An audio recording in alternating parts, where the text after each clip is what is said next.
সকলকে আরও একটি ভিডিও ক্লাসে স্বাগতম জানাচ্ছি। আজকের এই ভিডিওতে আমি যেটা নিয়ে কথা বলবো সেটা হচ্ছে বীজগাণিতিক সূত্র। আমাকে কয়েকজন ফেসবুকের ইনবক্সে, মেসেঞ্জারের ইনবক্সে নক করে বলেছে যে ডিফারেন্সিয়েশনের অঙ্কগুলো তো আমাদের একাডেমিক ক্ষেত্রে কাজে লাগে, আমরা তো জব এক্সামিনেশন দিতে চাচ্ছি, এই ক্ষেত্রে আমাদের বীজগাণিতিক সূত্রগুলো সহজে মনে রাখার একটা কৌশলের উপরে একটা ভিডিও তৈরি করুন। তো বীজগণিতের যে সূত্রগুলো সেগুলো আমরা অনেকেই যারা 9-10-এ করেছি, পরবর্তীতে করা হয়নি, জবের প্রিপারেশন নিতে গিয়ে বীজগণিতের সূত্রগুলো কঠিন লাগা শুরু হয় বা এটা মনে রাখা কঠিন হয়ে দাঁড়ায়। তো যারা এটা জানেন তাদের কাছে হয়তো বোরিং লাগবে, কিন্তু যারা ভুলে গেছেন বা জব প্রিপারেশন নিচ্ছেন তাদের জন্য এই ভিডিওটাতে আমি বীজগণিতের বেসিক সূত্রগুলো নিয়ে একটু আলোচনা করব এবং আমি দেখানোর চেষ্টা করব যে একটা সূত্র দিয়েই কিভাবে আসলে সবগুলো সূত্র বা বেশিরভাগ সূত্র একটা সূত্র থেকেই উৎপত্তি হয়েছে। কিন্তু আমাদের যেভাবে শেখানো হয়েছে সেটা হচ্ছে, যখন আমরা বীজগণিত শুরু করেছিলাম তখন একটা শিট ধরিয়ে দিত স্যাররা, যে সূত্রের একটা নোট দিয়ে দিত, সেখানে 28-30টা সূত্র সিরিয়ালি থাকতো এবং আমরা সেটা সূত্র হিসাবে মুখস্থ করতাম। এবং এই মুখস্থ করার জিনিসগুলো আসলে ম্যাথ যখন আমরা মুখস্থ করি না বুঝে, তখন এটা কিন্তু মনে থাকে না। এই জন্য আমি আজকে এই ভিডিওটাতে দেখাবো বা আমরা সবাই মিলে আজকে শেখার চেষ্টা করব কিভাবে একটা বীজগণিতের সূত্র দিয়ে অনেকগুলো সূত্র তৈরি হয় বা অনেকগুলো সূত্র মনে রাখা যায়, কারণ সবগুলো সূত্রের উৎপত্তি স্থল প্রায় ওই একটাই সূত্র। তো আমরা আজকে বর্গের সূত্রগুলো দেখব। তো বীজগণিতের সূত্র। তো বর্গের সূত্রটা কি? বর্গের সূত্র হচ্ছে, আমরা প্রথম যে বর্গের সূত্র জানি a+b², এটা সবারই জানা, এটা বেশি আলোচনা করলে সবাই রাগ হবে। a² + 2ab + b²। এখন বলবেন যে একটা সূত্র থেকে কিভাবে অন্য সূত্র আসলো, এখানে তো আরেকটা সূত্র আছে a-b²। তো a-b² একটা সূত্র আছে, ঠিক কথা, a-b² = a² - 2ab + b²। এটা কিভাবে? আমি যদি a + b লিখি, তারপর হোল স্কোয়ার দিই, দেখেন তো এটা a+b² এর সূত্রে ভাঙলেই কিন্তু a-b² সূত্র চলে আসছে। কিভাবে? a² + 2a × -b + -b² কি হলো? a² - 2ab + b²।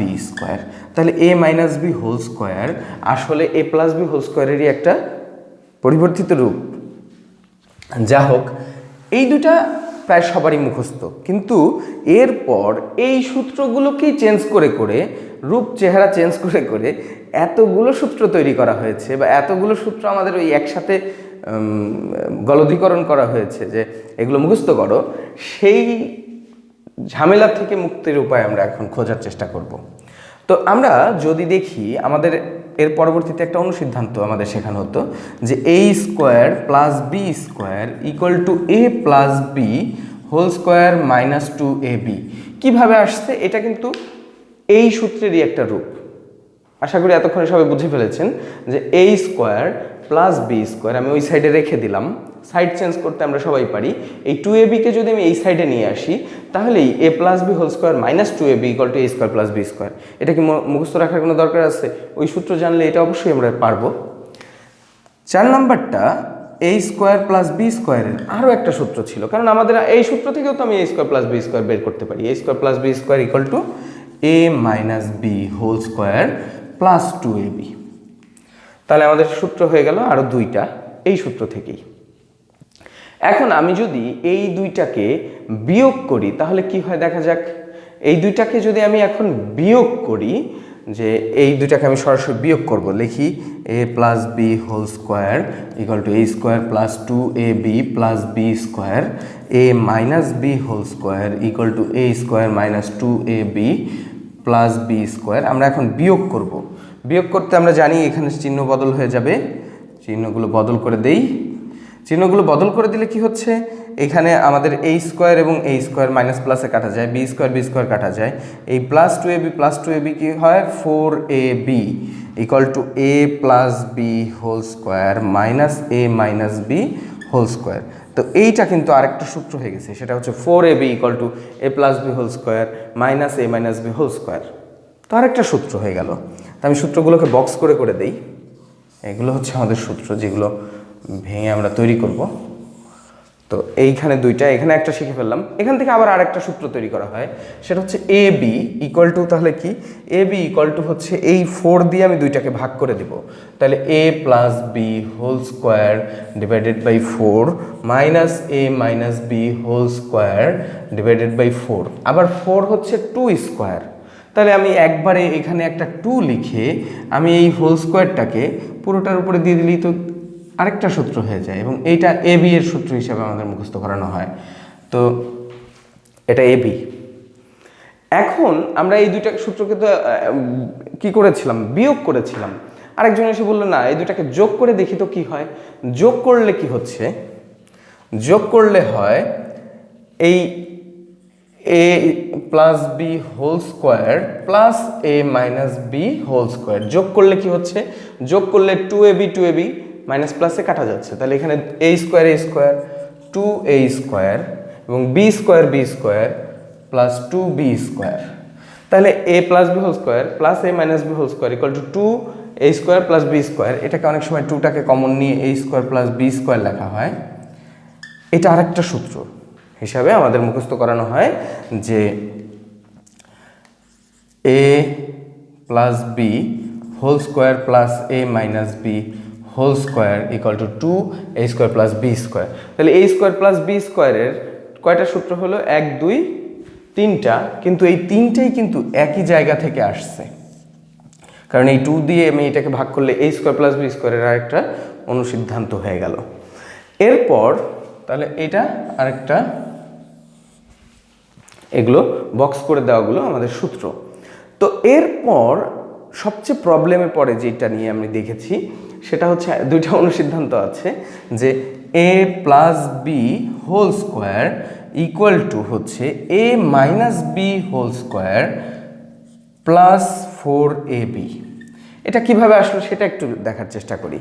সেটা হচ্ছে আমরা একটু আগে এই যেটা প্রমাণ করেছি, এইখান থেকেই আমরা ওই সূত্রটা আসে। দেখা যাক a plus B whole square যদি আমি রাখতে চাই, এইখান থেকে minus a minus B whole স্কোয়ারটাকে ওই পাশে নিয়ে গেলে কি হচ্ছে, a minus B whole square plus 4ab। অর্থাৎ এই সূত্র থেকে এই সূত্র আসছে এবং এই সূত্র থেকে এটা আসে। তাহলে কি হলো, a plus B whole square equal to a minus B whole square plus 4ab। মানে এই যে 4ab সূত্রটাকে সাইড চেঞ্জ করলে আমরা আরেকটা সূত্র পেয়ে গেছি এখানে। এটা আরেকটা অনুসিদ্ধান্ত। এবং আমরা যদি এ মাইনাস বি হোল স্কোয়ার রাখি তাহলে কি হয়, এ মাইনাস বি হোল স্কোয়ার, এটাকে ধরেন এই পাশে নিয়ে আসলাম, তাহলে 4abটা এই পাশে চলে আসবে, তাহলে a plus B whole square minus 4ab। এটা আরেকটা অনুসিদ্ধান্ত। তাহলে কয়টা সূত্র হলো, 1 2 3 4টা ছিল, এটা 5, এটা 6, এটা 7 8 9।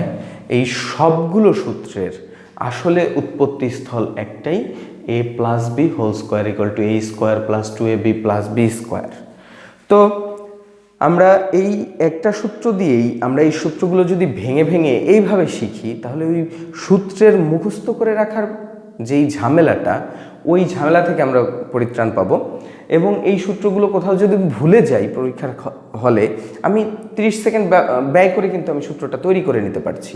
তো আশা করি আপনারা যারা চাকরির পরীক্ষার প্রস্তুতি নিচ্ছেন বা আপনার পরিচিত যারা এখন এই বীজগণিত কেবল শুরু করছে এরকম 9 10 স্টুডেন্টদেরকে এই ভিডিওটা শেয়ার করে এই কৌশলে শেখার জন্য অনুপ্রাণিত করবেন।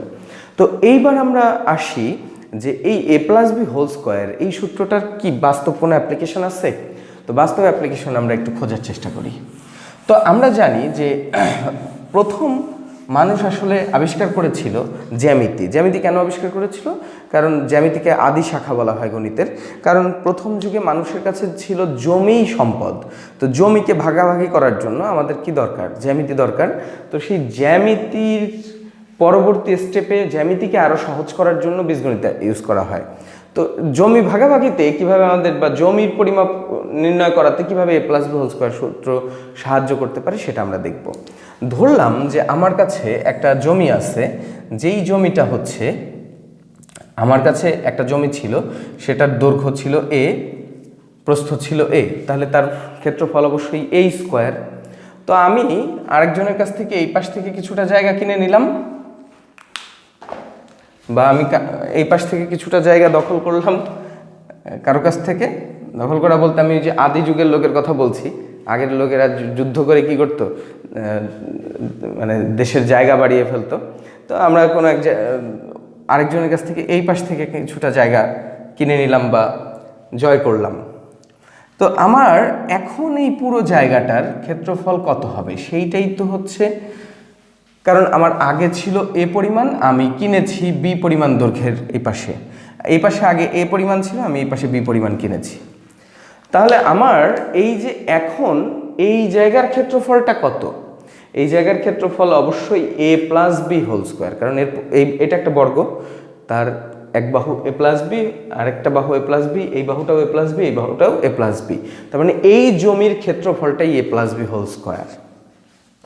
তো এটা বের করার জন্য আমরা দেখব যে a+b² = a² + 2ab+b² হয় কিনা, সেটা দেখার জন্য আমরা যেটা করব, এখান থেকে ভাগ করে দিই, এখান থেকে আবার ভাগ করে দিই।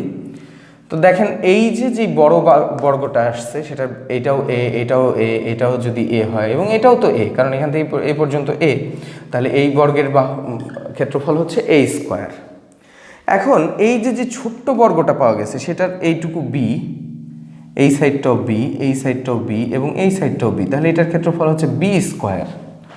এখন এইটার দৈর্ঘ্য হচ্ছে a, প্রস্থ হচ্ছে b, তাহলে এইটুকুর ক্ষেত্রফল ab, এটার দৈর্ঘ্য a, প্রস্থ b, তাহলে এটার ক্ষেত্রফল হচ্ছে ab।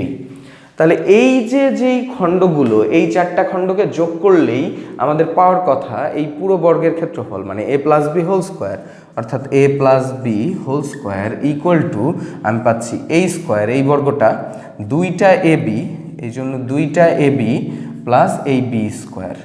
এইটাই হচ্ছে জমি মাপার ক্ষেত্রেও আমাদের a+b² কাজ করতে পারে বা অ্যাপ্লাই করার যোগ্য সূত্র, মানে এটারও যে অ্যাপ্লিকেশন আছে, এটা যে সব এই জমি মাপার ক্ষেত্রেই হবে। যে কোনো কিছুর ক্ষেত্রে আমরা যদি দেখি যে কোনো একটা কোয়ান্টিটি হচ্ছে a+b, তার স্কোয়ার করলে এটা হবে, এটা প্রুভড হলো, এবং এটা যে অ্যাপ্লিকেশন আছে সেটা আমরা বুঝতে পারলাম। এবং এই সূত্র থেকে আমরা একটা সূত্র থেকে 9টা সূত্র কিভাবে তৈরি হয়েছে, বাকি 8টা সূত্র এই একটা সূত্ররই আসলে অনুসিদ্ধান্ত। এখানে একটা কথা বলে দিই যে যদি কোনো একটা মূল সূত্র থাকে, সেই সূত্রকে দিয়ে যদি আবার নতুন কোনো সূত্র হয়, সেটাকে অনুসিদ্ধান্ত বলে। মানে সিদ্ধান্ত সূত্রটা হচ্ছে বড় একটা সিদ্ধান্ত, অনুমানে ছোট, তার মানে ওই বড় সিদ্ধান্ত থেকে যেই ছোট সিদ্ধান্ত নেওয়া হয়, মানে সূত্র থেকে আবার নতুন আরেকটা সূত্র হচ্ছে অনুসিদ্ধান্ত। তো এই বলে আজকের মতো এখানেই শেষ করছি। ভিডিওটি যাদের প্রয়োজন মনে করবেন, আপনার পরিচিত যাদের এই ভিডিওটা প্রয়োজন, তাদেরকে শেয়ার করে জানার সুযোগ করে দিবেন। এই বলে আজকের মতো এখানেই শেষ করছি। ধন্যবাদ সবাইকে।